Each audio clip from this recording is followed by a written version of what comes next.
What's up, everybody? How are we doing this evening? It's nighttime where I'm at. I assume it's nighttime where you're at.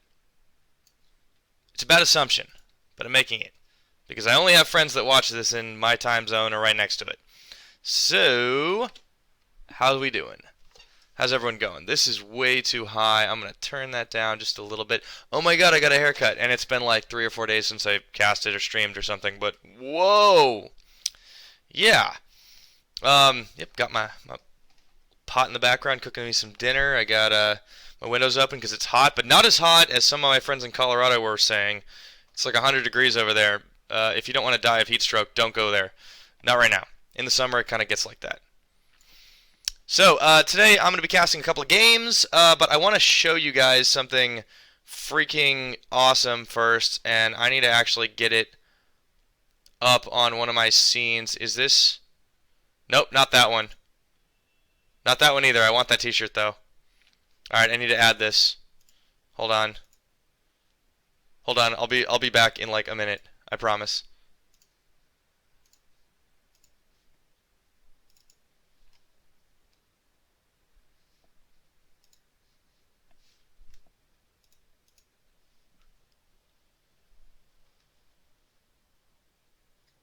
Uh...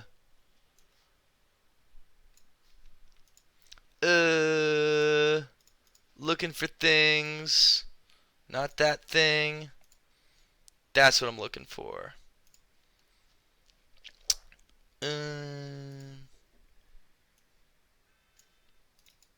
That's what I'm looking for. Look at that. I googled that. I googled Gentilisk and that came up. That is the most awesome thing ever. So I'm just going to leave that right there. But we're going to get back to my face, because I'm going to be doing some casting. Alright, put this off for far too long. So, this is a couple of games. This is High Masters TVZs from StarCasts, as is the usual. And I'll be downloading the first of these right now. So we're going live at the moment. And hopefully everyone who is interested in this is in on the game. So, game downloaded. Game loading up. Oh, I gotta connect to Battle.net really quick. Oh my god! Oh god. Taking way too long to do these things.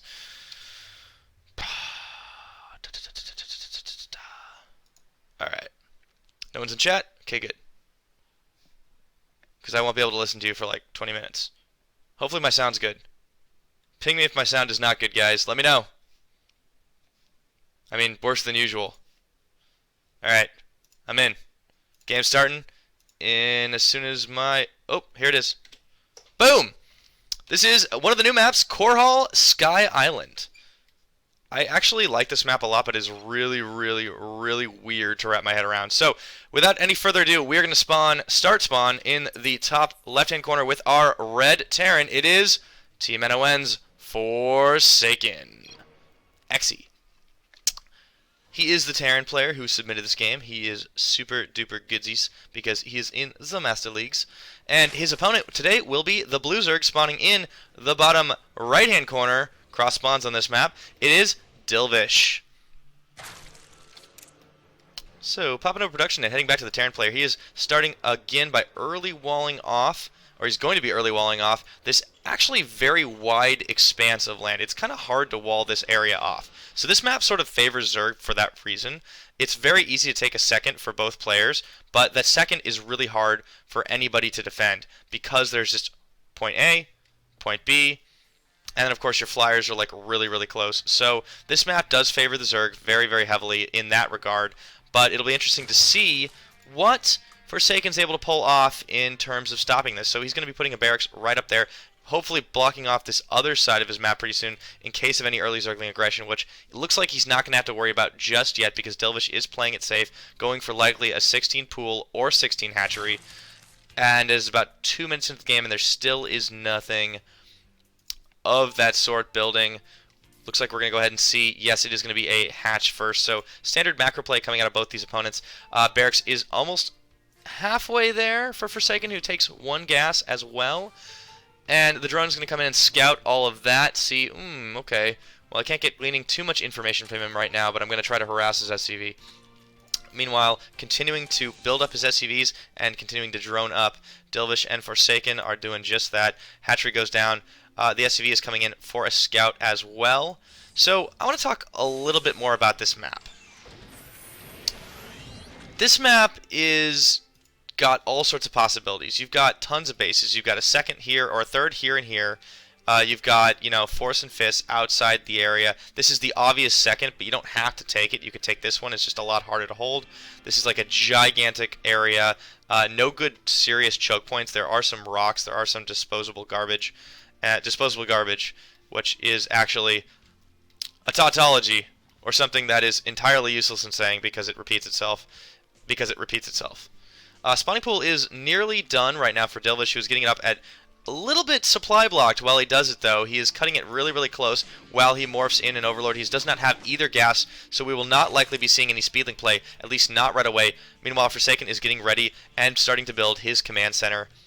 Second command center, that is, straight on his base. So both players continuing to macro up, but we do see Zerglings in production. Dilvish is going to be sending them right out over to somewhere else. I don't know where they are.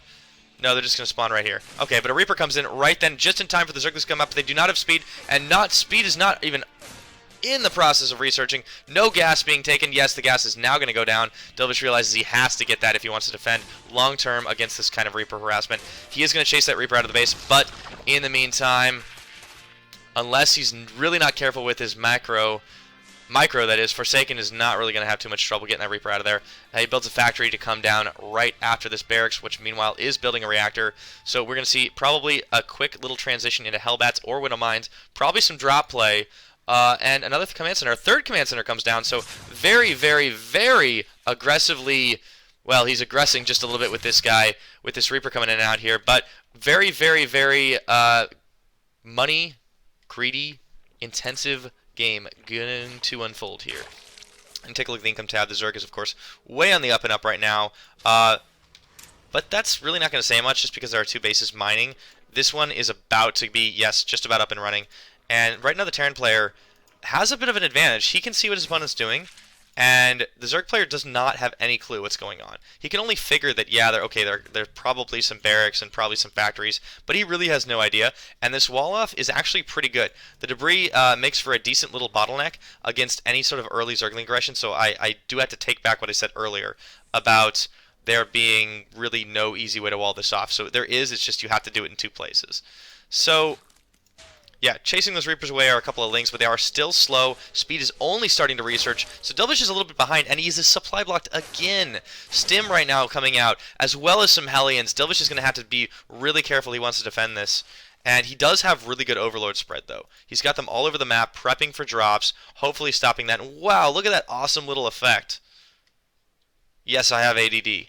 No, I'm not going to apologize for it. Here come the Hellions, straight down on the map. It is about 7 minutes, 10, 20 seconds in. This is about the time you can expect this to happen, you know, out of a reactor factory. It's only 3 of them. There are actually 4, but there comes the 4th. There we go. And, yeah, they're just chilling there, waiting outside the base. Not a lot of upgrades being researched for a Zerg player, and as I say it, 1 and 1 come in. This base of Dilvish is almost fully saturated. And his main is actually very heavily saturated too. The Queens are going to come in and try to clean up these Hellions, but they are going to fire down the rest of the Lings. Queens are going to bottleneck off, but here we go. We do see a couple of these Reapers coming in, and one moment, please. I seem to be getting some kind of notifications.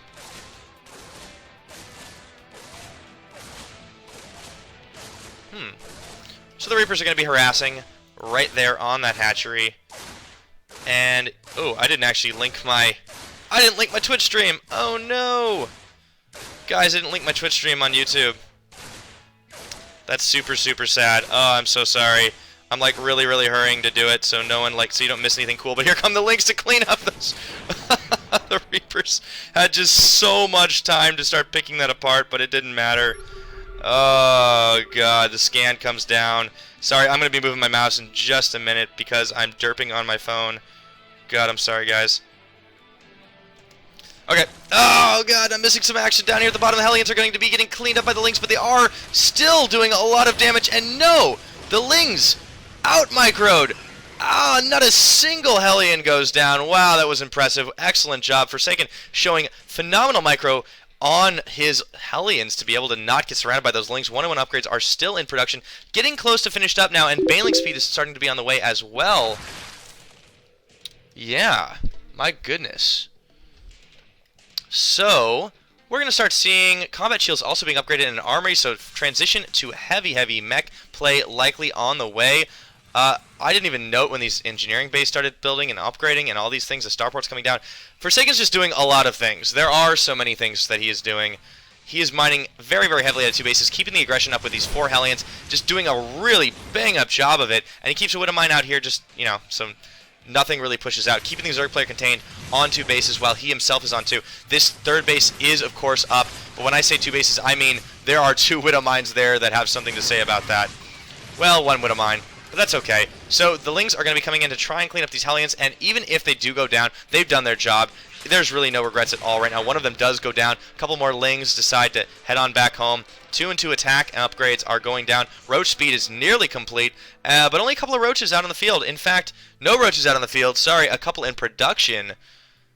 So the Zerg is in a little bit of trouble right now. He's been behind on his mining a good chunk of the game. He has a base extra than his opponent, who is pretty much all mined out, but this 3rd base is going to be taken by Forsaken down here. Not too much to worry about. The creep spread, though, is pretty thin, have to admit. And with just Lings out on the field, just Lings, really? Not a lot of map control. The Zerg does not have that at all, and Dilvish needs to change that really quickly. He needs something that can spread out across the field. He needs to be clearing Widow Mines. He needs to be getting a 4th base if he wants to win this game. And let's take back a look at the Terran player, who is now going to be epically walling off with all sorts of supply depots, but the Marines are going to clean up a couple of scouting Lings. Not too much to worry about. Some medevacs coming in to support those stemmed Marines as well, and Forsaken is just moving mules, moving SCVs over to this 3rd base, sending a force down the middle. He is going to be heading straight for the 3rd base, with all of those overlords are camping right there as well. Forsaken is going to be, well, against this Roach force, I don't know. He might have to turn around and go back home. That is not nearly enough Marines to do that much damage. And yeah, he's going to run on back. He's going to pop his medevacs. Oh my goodness, the medevacs are heading straight in with the boost. They're going to drop and just in time be able to do a lot of damage, even with a couple of roaches there. Uh-oh, losing some workers right now. Ooh, and Forsaken packs it up, goes on home just in time. Excellent drop play, and that was the perfect spot to do it as well. Uh-oh, and if he's not careful, this Overseer's going to go down. Forsaken is on fire right now, getting us around with the Lings, but still heading back to continue to do the harassment while these Spore Crawlers are not yet up. The Queen is going to go down, even though one of the medevacs does get taken down as well. The rest of this drop going to be cleaned up just fine. Well, the drop's going to get out just fine, I would think. The Spore is getting fired down, and the last one is going to too. Maybe not. Not entirely certain, but even as I speak, another medevac, or another medevac-less force with Marines, 1 Marauder, and a bunch of Widow Mines are coming out to deal a lot of damage to this Baneling, Ling, and Roach composition. So, not really focusing on the micro right now. I apologize, guys. I've kind of not been doing that. But take a look at the upgrades. 2-2 for the Terran, 2-2 for the Zerg, but there's also Baneling speed, Ling speed, and yeah, Roach speed. So all these forces are going to be very mobile, very quick, and they're just out of range. Just out of range of the Widow Mines. Oh, God. I don't know if that's luck or Dilvish just absolutely knew where he needed to go, but just out of range of the Widow Mines, and yeah, forcing a couple of detonations. Not really much to be afraid of right now because there are just a lot of roaches. Dilvish is in good shape. If he can bust down this wall and head straight to these SCVs, he's going to be able to do a lot of damage. And yeah, the Marines say, I don't want any of that. The Widow Mines detonate, get a good connect, an excellent connect, in fact. Oh, but it's not going to be enough. God, here they come. These roaches are going to march straight into the base and take the brunt of those explosions. The Widow Mines doing so much damage, being so clutch, but Forsaken is in a bit of trouble right now. He does not have nearly enough range. He is, in fact, counterattacking. This is a total base race. And the Marines and the Marauders, are they going to be able to do enough damage to fend off anything that's coming out of the base? It looks like it's not the case. The Marines are going to have to retreat. The SCVs are getting pulled. Oh, God, this is a lot of roaches. But the Marines are doing a lot of damage to the economy right now. Dilvish has not much remaining. this could be a total all-in on both sides. So who's going to win it? It's hard to tell right now. The Roaches are thinning out. A couple of Banelings are morphing in. And the rest of the Marines are going to get cleaned up. But even as I speak, there are a couple more Marines coming in and one more medevac to support them. Queen's going to get fired down, and the rest of this base will take some serious damage. But meanwhile, the Roaches and Banes, who are not being microed super effectively, are coming on in. Those SCVs better be careful, or they're going to get busted. And here come a couple more Lings. Get some good connects. SCVs taken down. But right now, it's kind of hard to tell who had the worst of that.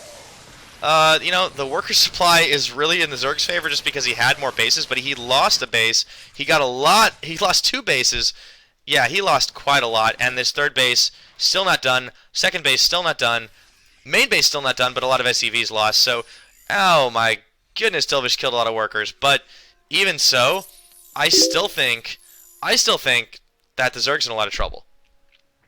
I really do. I'm getting pinged again, but oh my goodness. Nope, nothing super important right now, so I'm not going to worry about it. Guys, ping me on chat if something important is happening and you can't see. If it's just my face again, if it is just my face again, we're going back to this action. I really hope it's not just my face. Because, God, that's a lot of medevacs, and damn, is this an action-packed game. A couple of Lings doing a run by, but not really microing super well, and they are going to get taken down by those Marines. Medevacs are too good.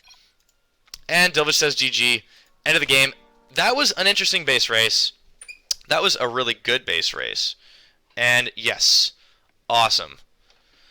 That was quite a lot of fun to watch. Man, I mean, and it was really conventional too. Both players got good upgrades. You know, it just so happened that they both attacked and crossed streams right in the middle of there. And medevacs, widow mines, Marines, good micro, that won the game. Forsaken just beat him that way. Banelings did get a lot of good hits, but there was no follow-up that he could do. That was it. That was, you know, there was nothing left that the Zerg could produce. So that was a really good game. We're going to take a quick break, and then we're going to come back to the second. There was another game submitted also by Forsaken, and it should be just as good. So I'm going to take a quick pause here, and we'll see you guys back in just a couple of minutes. And I'm going to leave you, normally I leave you with this screen, but because it's awesome, I'm going to leave you with that screen. We'll be back in just a couple.